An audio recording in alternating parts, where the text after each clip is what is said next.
Pablo Marçal tentou fazer uma cadeirante andar e o Igor do Flow questionou ele sobre isso. Estudei teologia também. E interessante é que o cristianismo não é uma religião, apesar de ser catalogada como, eu te provo. Jesus era judeu e o movimento dele era cristianismo. Ele não, eu sou seguidor dele. Se fosse uma religião, eu tinha que seguir a religião dele. Ele não deixou de ser judeu. Maria também era judia, ela não deixou de ser judia. Eu sinceramente não entendo qual o problema que as pessoas têm com falar que o cristianismo é uma religião. Eu entendo que com isso muitos falam a respeito da religiosidade, né? Do aspecto negativo da religião. Mas a nomenclatura ou significado de religião não é algo ruim em si. Olha que louco.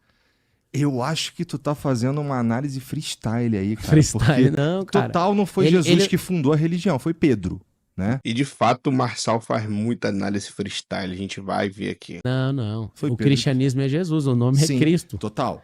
E Pedro funda em nome de Cristo, não é? Isso, aí é o seguinte, o Pedro, ele é a rocha, é o significado do nome dele. Posteriormente, a Igreja Católica usa como argumento a partir de Pedro e a partir de Paulo. Tá. Paulo é o 14º apóstolo, né? De fato, né? Pedro não fundou a igreja. Quem fundou a igreja é Cristo. Ele é o fundamento. O próprio Jesus afirma isso em Mateus 21:42, que diz assim: Jesus lhes disse: nunca leste nas escrituras a pedra que os construtores rejeitaram? Essa veio a ser a principal pedra angular. Isso procede do Senhor e é maravilhoso aos nossos olhos. E aqui Jesus se refere a si mesmo como uma pedra rejeitada pelos religiosos. Tem o 12º, aí o cara suicida, e o 13º foi tirado na sorte, que é o Matias. Tá. Ele pegou as moedas de prata, porque tem os relatos ali no Evangelho sinótico. O que acontece? O cristianismo é um estilo de vida. Tá. A Igreja Católica, Santa Igreja Católica, ela trouxe o Novo Testamento, né, no Concílio de Nicéia ali, a gente aprende a canonização dos livros do Novo Testamento, e há 500 anos atrás houve um rompimento e criou o protestantismo. Na verdade, não foi a Igreja Católica em si que trouxe a Bíblia assim como eles falam, né? Existem vários tipos de cânon além da que a Igreja Católica afirma ter trazido. Se você tirar Evangelho, Católico, tirar tudo, continua sobrando. Jesus. Sobra não. O movimento dele, que é o movimento de perdão, perdoa 70 vezes 7, que dá 490 vezes por dia uma única pessoa. É um rolê astronômico que você tem que perdoar uma pessoa. É meio que, tipo, uma vez infinito. a cada 5 minutos sem dormir. O cristianismo Tu fica fazendo essas contas? Eu fico, pô.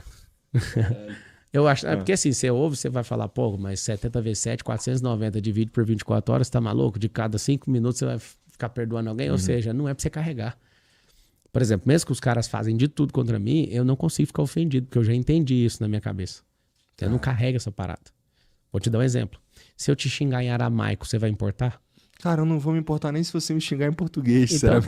pronto. Então fechou. Se você já alcançou isso, você é um cara que não precisa nem de liberar o perdão, Mas porque sabe você não ficou qual que é? ofendido. É que pra mim, eu me importo muito pouco com o que as pessoas pensam sobre mim. De verdade. Antes de continuarmos, se inscreva no canal e nos ajude nesse projeto para a glória de Deus. Assim, até menos do que eu deveria, inclusive.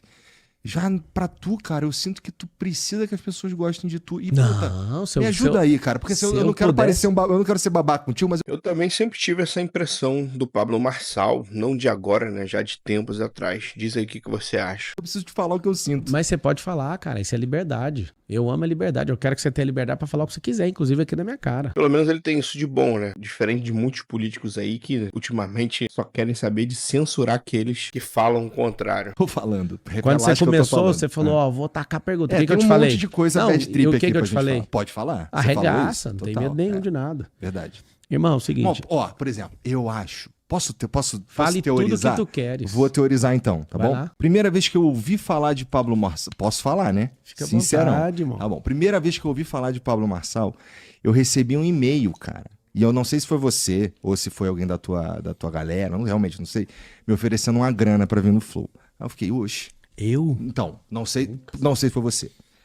Chegou em teu nome. Você consegue pegar esse e-mail e Cara, mostrar? eu perguntei pro Jean hoje, porque assim, estamos falando de muito tempo atrás. Pra quem acompanha o Flow aí, né, o Igor sempre fala que ele não aceita de jeito nenhum que alguém pague pra ir participar lá. Tá Só bom? pra você saber, nunca paguei pra ir em nenhum podcast. Tá bom. E nunca paguei pra ninguém no meu, zero. Maravilha. Então, E se você tiver o e-mail, eu quero saber quem foi. eu vou, se eu tiver, e assim, eu não tô acusando também. Não. Até porque não é como se fosse um problema. As pessoas, Eu posso te programas, perguntar um as negócio, já pessoas- que você trouxe isso? Você já vendeu quantas vezes um espaço pra alguém? Nenhuma vez. Então, muito estranha essa Nenhuma conversa. vez. Mas tudo bem, e aí? Mas, então, aí E aí tá bom, aí eu, caralho, que estranho isso daqui. Depois eu fui vendo umas paradinhas, cara, e aí me ajuda, eu não quero ser um babaca contigo. Cara, fala tudo. Pode ir na lata pra ganhar tempo. Vamos lá. Você tem um vídeo seu na internet que tu tá tentando levantar uma moça da cadeira de roda. Minha análise, eu fiquei olhando, nossa, já tem uma galera aqui que tá pagando pra assistir o Pablo Marçal. Tinha 55 mil pessoas online e 16 mil pagantes presenciais. Exatamente. E o evento era de inteligência emocional, não tinha nada a ver com aquilo, eu te conto o contexto.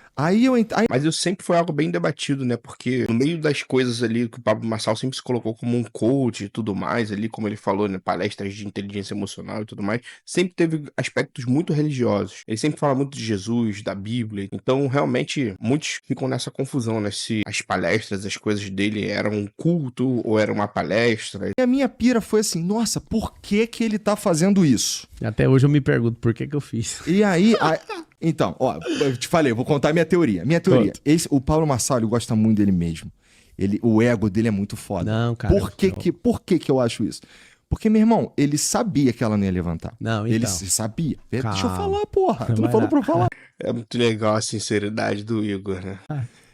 Tu sabia que ela não ia levantar. Total, tu sabia. Eu tava com medo. E aí eu fico assim, nossa, na cabeça dele tem duas possibilidades. Ou ele acha que ele é Jesus, porque ela vai levantar, e ele acha que ele vai levantar, que ela vai levantar. Ou ele sabe que ela não vai levantar, e ele calculou isso pra ter um efeito, porque ele é bom em calcular essas porra. Que nem o lance de, eu vou pescar com a mão, e tu pesca com peixe morto. Aí tu me fode, cara. Eu não falei que eu pesquei, cara.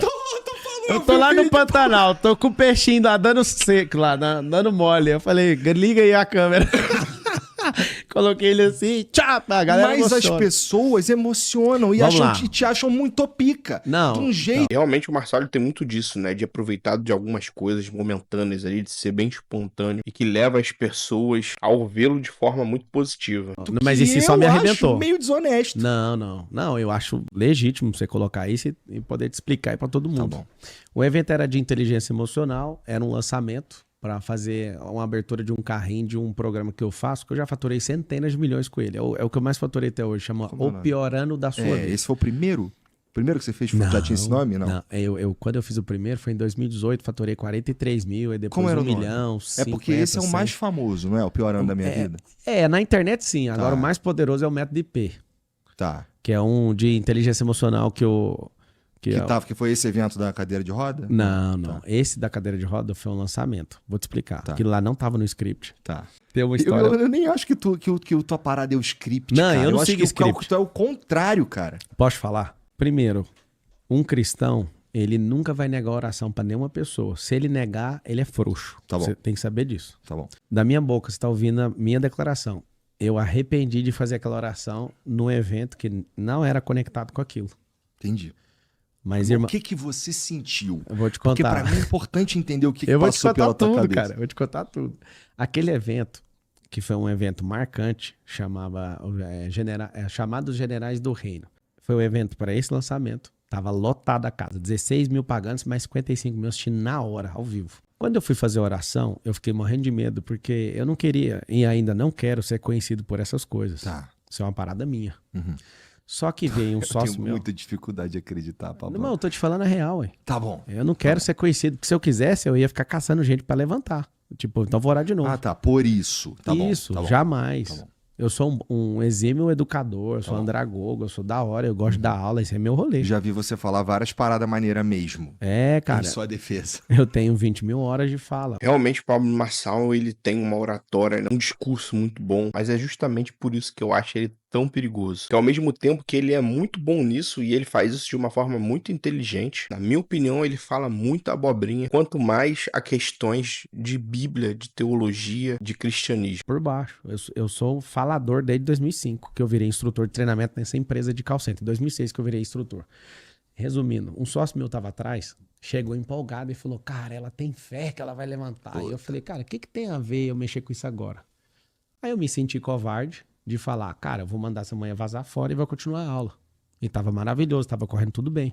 E ela olhou pra mim com aquele olhar e eu falei, cara, eu vou orar por ela. Aí meu coração disparou e eu fiquei com medo. A minha sensação ali na cama. Muitas pessoas têm isso em mente, né? Se você tiver fé, então vai acontecer. Não necessariamente. Uma oração que Jesus fez no Getsemane que nos ensina muito quanto a isso é: contudo, seja feito a tua vontade. Então sim, nós podemos ter fé, nós devemos acreditar, mas temos que entender que isso só vai acontecer se for da vontade de Deus. Agora era medo dela levantar. Eu acredito em milagres, sabe por quê? Porque eu já cansei de ver isso. Às vezes você fala, pô, eu sou ateu, não acredito, é porque você não tá em ambiente. Não, nem sou ateu. Bom, eu tô falando o cara que tá assistindo. O cara tá assistindo, ele fala, poxa, eu não acredito nisso aí. Cara, vai na Assembleia de Deus pra você ver, acontece milagre. Tem canalhas, tem gente que faz loucura, tem gente que é estelionatário, isso aí tem em todo lugar. Ser humano, e dependendo do lugar, vai ter. Um sócio meu tava atrás, e um cara falou, eu não acredito que o Pablo tá fazendo isso. Aí ele falou pro sócio meu assim, é real isso? Aí eu nunca esqueço da resposta. Meu sócio falou assim, o Marcos, é tão real que ele orou e a mulher não levantou, cara. E aí, cara, eu orei por ela, ela não levantou. Eu acabei levantando ela, eu tava abalado ali, imaginando, ela vai andar. Quem tem a fé cristã, na palavra fala assim, que quem tiver sinais, vai acontecer sinais, prodígios e maravilhas, e vocês vão fazer obras maiores que Cristo. Esse é um entendimento muito comum, mas muito errado a respeito de João 14:12, porque ali obras maiores que Jesus diz não significa milagres maiores ou mais espetaculares, mas obras que incluem a propagação do evangelho e o crescimento do reino de Deus. Essa passagem significa que com a vinda do Espírito Santo, os apóstolos seriam capacitados para espalhar a mensagem do evangelho de uma forma muito mais ampla e resultando em muitas conversões e no estabelecimento da igreja em diferentes partes do mundo. Eu não tô de brincadeira, eu acredito nisso. E aí, eu já orei pra 2 cadeirantes, a outra não foi filmada e ninguém zoou até hoje. Mas ela tá sentada na cadeira Tá, ainda? cara, não levantou. Eu já orei com 2 mortos. Eu já fui no velório pra ressuscitar pessoas. Eu acredito nisso, eu ainda vou ver isso. Caralho, Pablo. O fato de eu ser um fracassado ainda... Com isso eu não quero dizer que Deus não possa fazer milagres, mas ele o faz não da forma como ele fazia no período dos apóstolos, onde eles foram revestidos por um poder, onde Pedro passava, por exemplo, e sua sombra curava, mas hoje Deus faz isso pela oração, conforme a sua vontade. Ainda que as orações não funcionaram, não invalida que eu não vá conseguir. Eu quero ser um cristão que vê isso, porque isso aí pra mim... Tá vendo a forma como ele faz? Não invalida que eu vá conseguir, ou seja, ele entende como se tivesse um poder inerente no homem. E esse é um entendimento muito errado, porque não há nenhum poder em nós. certificado. Tu quer ser mais do que cristão, tu quer ser um enviado de Deus, porra. Mas tu todo quer mundo acordar morto. Mas ele que falou, tá escrito, vocês farão obras maiores. Isso nem era tema pra eu discutir numa época de política, Total. mas eu tô me abrindo aqui com mas você. é porque assim, as minhas questões com a chegada de Pablo Marçal à política tem mais a ver com isso, com que eu, sei lá, sem te conhecer, percebo como uma personalidade que putz, eu fico, cara. Pra mim é importante tu falar isso, no fim das contas, tá ligado? Resumindo, foi uma cagada. Eu acho que não era o momento apropriado. O que eu tomei de decisão logo depois que eu chamei o Nésio, que é o sócio meu lá que cuida dos Estados Unidos, a planta dos Estados Unidos, é ele que é gestor lá. Eu falei, cara, vai lá, termina, ora com ela. Eu tinha que ter feito isso. Se você perguntasse para mim o que você faria, eu não faria aquilo. Não era o momento daquilo. Tanto é que a gente chamou aquilo de culto, de igreja, que lá era um treinamento. E total, parecia um culto. Cara, não, tem um monte de coisa que acontece assim, que depois eu vou ver e eu falo, cara, como que essa merda aconteceu comigo? Porra, tu procura. Não, então, às vezes eu tô num lugar, a pessoa fala, você pode orar por mim, eu não tenho filho. Aí, cara, eu não sei se você sente compaixão de uma pessoa Total, que acredita, claro, cara. Aí eu vou falar, não vou orar, não. Não, tá legal, orar é um bagulho. Agora, orar e achar que ela vai levantar. Cara, porque, ó, eu acredito que isso existe. Eu entendo que tu, puta, me arrependi, eu entendo tudo isso. Mas assim, e aqui eu vou falar sem certeza, depois aí quem estiver assistindo, vendo o vídeo aí, porque a sensação que eu tenho é que no final fica uma parada meio, pô, tu não levantou porque tu não tem fé. Aí eu... Isso é algo que acontece muito. Muitos pastores que entendem dessa forma, ou até mesmo utilizam isso de formas enganosas, eles tendem a falar isso. Mas eles utilizam disso para dizer que se a pessoa não for curada, a culpa é da pessoa. Mas você tá me falando que foi um erro. Na Bíblia real, tem gente que a oração não aconteceu nada. E aí, Jesus uma hora fala assim, ó, ele era de Cafarnaum, aqui o profeta ele não tem honra na sua própria terra. E sabe o que é o mais engraçado? É que eu morava já há muitos anos em São Paulo, o evento aconteceu na minha terra, em Goiânia, onde eu nasci. Então assim, cara, se você pudesse falar pra mim, Marcelo, você voltaria no tempo e não faria? Não é pela oração, mas pelo reverb negativo em relação ao cristianismo, entendeu? Eu faria a mesma oração ali sem ninguém ver. Não foi uma parada que eu tive vantagem, eu só tive desvantagem com aquilo. Inclusive, atrapalhou o lançamento. Não, você não tá entendendo. Aquele ato me custou, no mínimo, 10 milhões de reais de prejuízo. Porque cortou o flow do negócio. Entendi. A galera tava numa atmosfera, tava com energia, eu tava o dia inteiro ali, o negócio tava perfeito. Aí você é o nosso super-herói, orou, a pessoa não levanta. Maluco. Acabou o evento. Total. Quero deixar claro que esse vídeo não tem nenhuma intenção política com ele, mas simplesmente uma análise da perspectiva cristã e teológica das ideias do Pablo Marçal. E nós vimos ali que ele tem várias concepções erradas a respeito do Evangelho e da Bíblia. Então eu acho que é algo que os cristãos devem levar em consideração. Mas deixe aí nos comentários o que você achou desse vídeo. Se você concorda ou discorda de mim, pode deixar aí também. Valeu, pessoal. Deus abençoe e até o próximo vídeo.